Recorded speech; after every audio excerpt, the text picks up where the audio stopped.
Okay, good. Yep. So we're live now. You've tuned into the live stream of the weekly resource wrap up. Our goal each week is to update you on recovery, community, upcoming events, all within 15 minutes. We're streaming live on Facebook, YouTube, Twitter. I'm Jennifer Myers. I'm the statewide disaster recovery coordinator. For the Economic Development Department. So go ahead, why don't you grab a snack, a drink, and listen into our live stream. Today we have Carla Rokowski. I knew I was going to do that wrong. Rokowski, Director of Operations at the Regional Development Corporation. She's going to talk about their micro grant fund. So Carla, with that, I'll go ahead and transition it to you. Sure. Thank you, Jennifer. First, I want to thank you for letting us speak today. Again, my name is Carla. Welcome, everybody. We're going to talk a little bit today about the RDC, which is Regional Development Corporation. That's my company, micro grant fund. So just briefly a bit about the RDC, as we're called. We're a nonprofit economic development organization for Northern New Mexico. And we've been around since 1996, so we've been around a long time.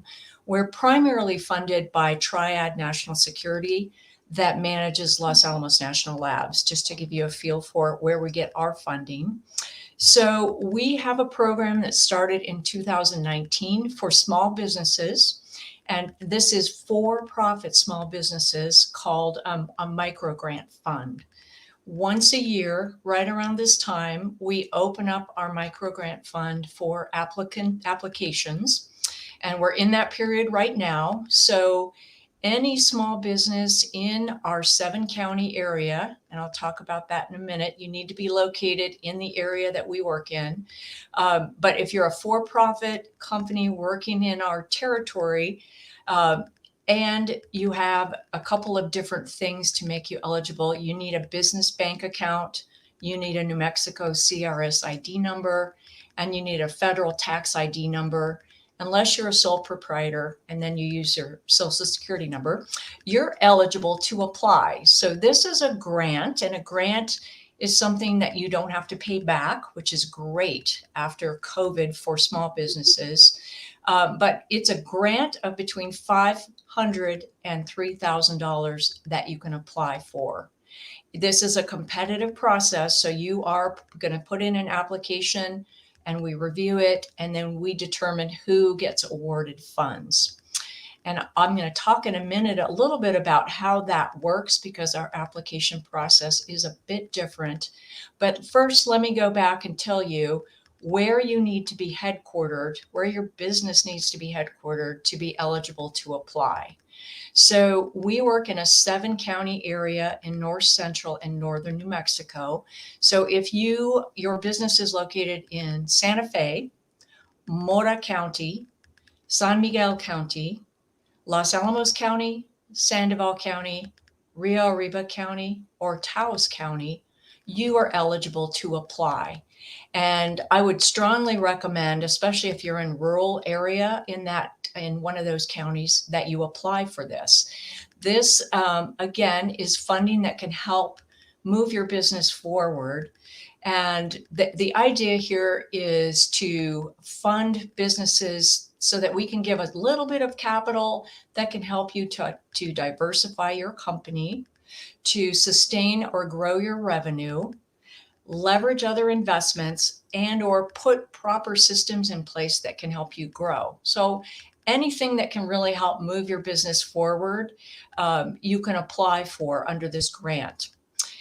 And Jennifer, the way it works is if they apply and then they get awarded, we don't write them a check outright.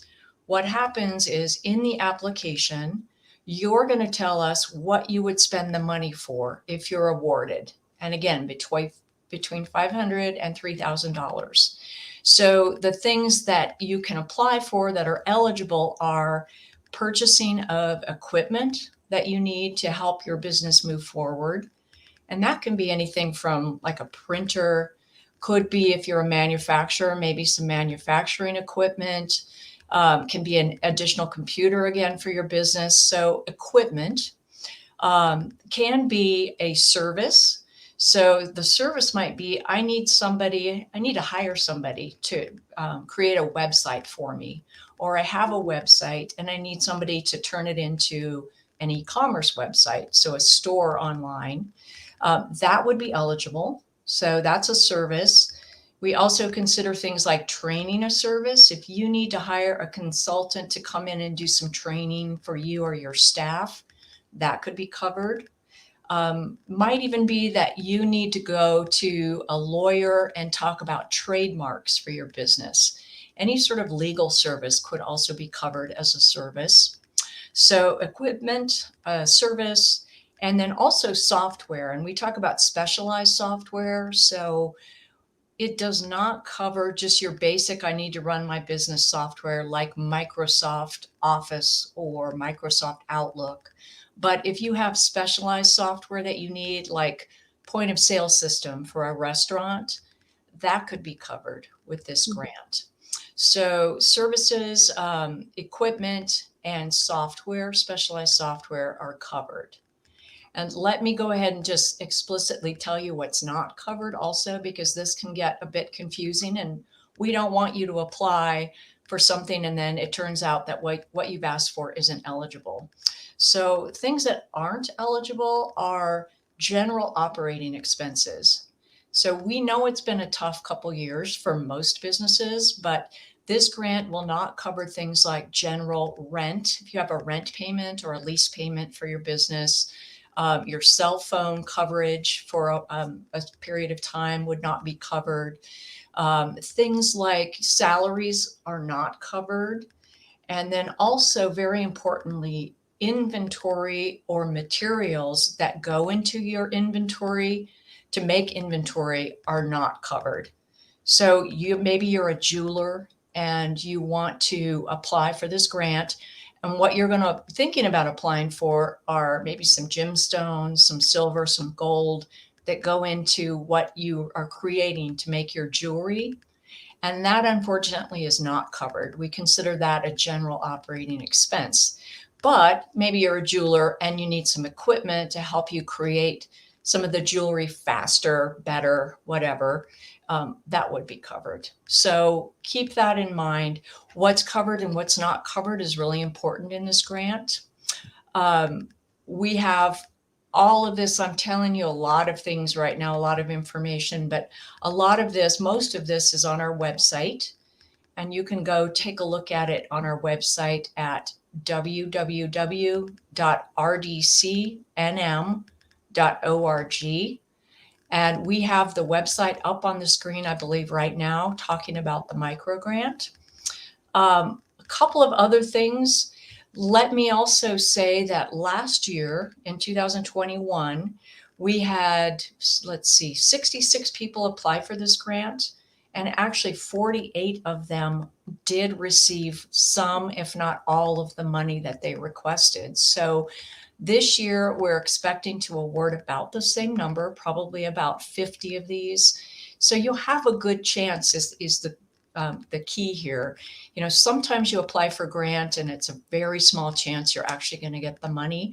This is, it's a 50-50 proposition. I'm not saying you're definitely going to get it if you apply, but if you apply for something that's eligible, equipment, services, or software, and you're in our service area and you're a for-profit business, you're very likely to get a bit of an award, at least some of what you're asking for.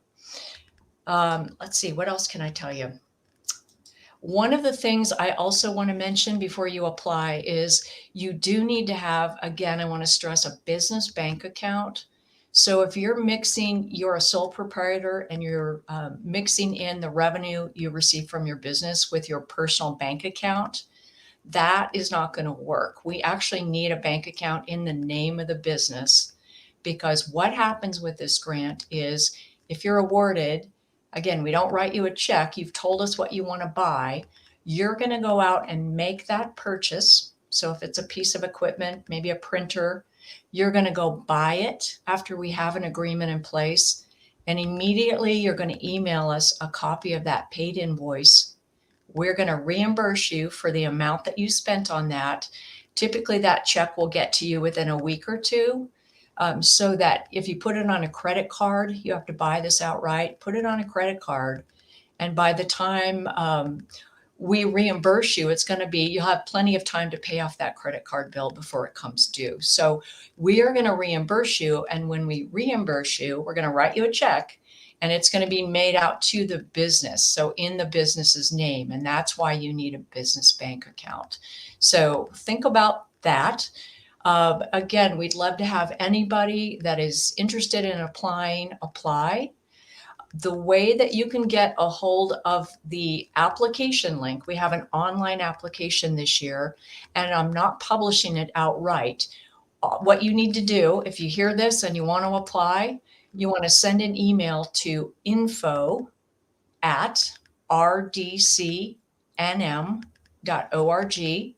And in the subject line, tell us something like microgrant application, and just ask then for instructions on how to apply in the body of the email. And I will email you the link to the application. And then I will also email you a link to a 1-hour webinar that we did about, I think it was last week, that talks in more detail about this grant opportunity and gives you some tips and tricks on how to apply. So we strongly recommend that you look at that webinar just so you can get some of the information that others have gotten to put in the best possible application. And then you're going to go online, you're going to apply. Final piece here, Jennifer, is online. When you go to the online application, unfortunately, you can't save it halfway through. If you need to start it and then finish it and come back, you can't do that. So we have a sample application on the website and on the page that Jennifer is showing you right now. And with that, then you can download the sample application so you know what we're going to ask you, and you'll have all that information ready when you fill out the online application. So you don't have to, try to figure out how to save it and go find information and come back. You can't do that. So that's a big tip to everybody listening, is have all your information ready, get the sample application downloaded so you can see what we're asking for, and put in your application. And that's kind of it, Jennifer. Do you have questions for me? No, I think this is great information. You kind of broke down everything that I could have asked, but it sounds like a pretty straightforward opportunity. And I didn't know how you were funded before, so it's good to know where the funding stream's coming from. I put in the links that we mentioned during the webinar, the live stream, and hopefully they'll get in contact with you if they're interested. So with that, Carla, thank you so much for joining us. All right. You can go ahead and drop off, and I'm going to go through our weekly wrap up if you'd like. I will. Thanks for having me. Bye, everybody. Have a good week. Thank you so much, Carla. So lots of good information. So I'll try to be brief, as this is, of course, our weekly wrap up. You can click on previous newsletters if you're interested. We got pre-recordings here. We had a lot of resources last time, so I'm just going to go through the new ones quickly. But another grant opportunity in the Santa Fe area, $5,000 to $25,000 for these specific counties: Santa Fe, Los Alamos, Taos, Rio Arriba. They are working to help you obtain grants. So it helps with grant proposal writing, collaborative planning, federal funding searches, and post-award. There also will have funding for these specific industries until the funds are exhausted. So if that's interest of you, just click on here as well.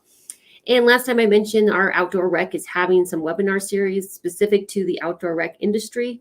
So if you are hiring employees in the industry, or you want to learn about workers' compensation, the hiring employees is happening, I guess, tomorrow. So you can click on here to register. We also had our Sustainable Economy Task Force meeting this week. They are in charge of implementing the state plan.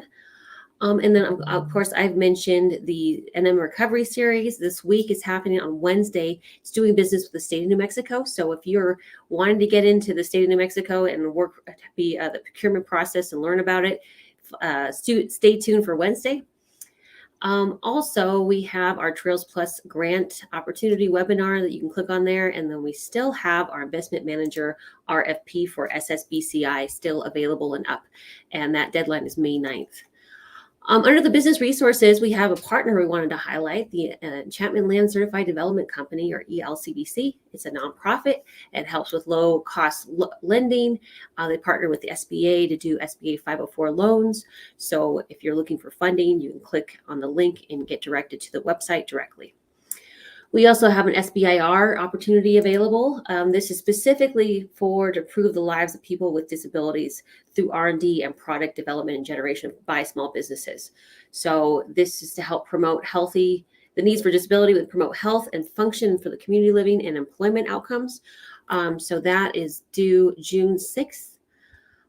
These other ones we mentioned last time, we have a couple of articles. We have some solar energy and supplier cuts from Kit Carson Electric. We have a rural opportunity tour fact sheet. It kind of outlines the different funding opportunities through each funding funnel. Also, we will be getting a $500 payment to New Mexicans. The legislator passed that as well. We have a local business that's expanding in Albuquerque, so if you want to learn about that. And then we have Pecos River deserves an outstanding designation, and that is written by our own director of outdoor rec, Axie. So you can click on that article as well. So we're running out of time, so I'm going to quickly go through. This is our week's highlight. The New Mexico Impact Investing Collaborative is going to have a webinar, and they have these great panelists, and it's to impact investing to help cultivate an equitable food system for New Mexico. So right here, you can see the panelists. It's got some great speakers and moderators as well. So if you're interested, that's happening this week. So register right away if you want to participate. And then you can click directly on here and register as well. So we have several community resources I want to mention very briefly. We have capacity building for community development and affordable housing. This funding is to carry out affordable housing and community development activities to benefit low and moderate income families and persons. So if you're interested, you have to be a nonprofit or in an institute of higher education. We also have a scientific collaborative research program, and this you can partner up with. It's a 2-year program. You can partner up with U.S. researchers in select economies and to address issues that not limited to, but market access, animal and plant health, food safety, security. So that deadline is June 6th. We also have a rural cooperative development grant, and this is to improve the economic conditions of rural areas, assisting individuals with startup, expansion, and operational improvements and rural collaboratives. We also have a nutrition incentive program, competitive grant. This brings together all the stakeholders from various parts of food and healthcare systems to foster and understand might improve health and nutritional status of households. So there's encouraged for partnership on this one with public and private nonprofit. So I encourage anybody to apply if that's applicable to you. So I think I did that as quickly as I possibly could. The other ones we have mentioned in our previous live streams. And then, of course, in case you missed it, you always click on the previous ones while they're still active and still available. We'll keep them on here. And then also we have several webinars. We put some new ones, I think this time in May. We have an SBIR and STTR proposal development webinar. We also have a broadband pre-NOFO, which is notice of funding opportunity. It's technical assistance webinar. So if you're looking at broadband, you can register for this webinar. We also have investment connections of New Mexico. And then I think this is an area event. It's building a regional economy and economic development training. So there we are. And we have the previous ones that we've had, I think last week as well. And of course, we always have our on-demand and our ongoing webinars and any pre-recorded EDD webinars as well. I don't think any has recorded recently. So with that, you can always click on here and go directly to our website. You can follow us on Facebook, Twitter, LinkedIn, or YouTube. So with that, you guys have a wonderful Monday, and we'll see you next week. Have a good one.